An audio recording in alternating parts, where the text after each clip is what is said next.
তপনদার হাত ধরে শুরু করি বছরের শেষ অনুষ্ঠান লাম্বার স্পন্ডিলাইটিস দিয়ে আমাদের পথ চলা। দেখো, আজকে ডেটে যারা রোগগ্রস্ত আছেন তারা অনেক কিছু অনেকভাবে এক্সপেরিমেন্ট করেন, কিন্তু আজকে কে কোথায় কতটা সুস্থতা ফিরে পেয়েছেন আজকে এই জয়েন্ট পেনগুলোতে, সেখানে একটা প্রশ্ন আছেই আছে।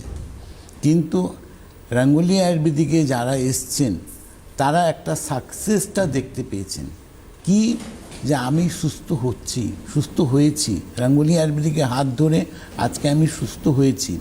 সেটাই হচ্ছে লাম্বার স্পন্ডিলাইটিসে যারা আজকে ভুগছেন, যারা কষ্ট পাচ্ছেন, যারা আজকে ওয়াকার ধরে হাঁটছেন, নিজেরা একটা হেল্প নিয়ে হাঁটছেন, ঘরের মধ্যে ঘর থেকে বাথরুমে যেতে কষ্ট হচ্ছেন, এই বিভিন্ন টাইপের প্রবলেম, উঠতে কষ্ট, বসতে প্রবলেম, দাঁড়িয়ে থাকতে প্রবলেম, হাঁটাচলা করতে প্রবলেম, আজকে লাম্বারের অনেকগুলো প্রবলেমস আছে। যারা আজকে ভুগছেন তারা এটাকে ফিল করছেন, বহু মানুষ বহু কিছু এক্সপেরিমেন্ট করছেন, কিন্তু সুস্থ হওয়ার রাস্তাটা কজন পেয়েছেন এটাকে একটা ভাবতে হবে।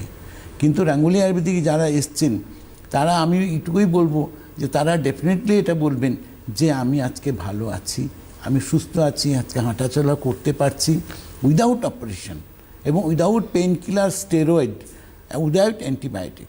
আজকে এই যে জায়গা, এই যে তিনটা প্রশ্ন রয়েছে লাইফের মধ্যে, এটা কিন্তু প্রতিটা মানুষের জন্য একটা ভাইটাল প্রশ্ন, যেখানে আজকে বহু মানুষ এই জায়গাটায় এসছেন এবং আসার পরে তারা কিন্তু একটা রাস্তা ধরে চলছেন, কিন্তু আলটিমেটলি সুস্থ হওয়ার রাস্তাটা পাননি। কিন্তু যারা রাঙ্গুলি আয়ুর্বেদিক এসছেন তারা 100% আয়ুর্বেদিক ট্রিটমেন্টের দ্বারা ভালো হয়েছেন, যেখানে কোনো সাইড এফেক্টের কোনো জায়গা নেই।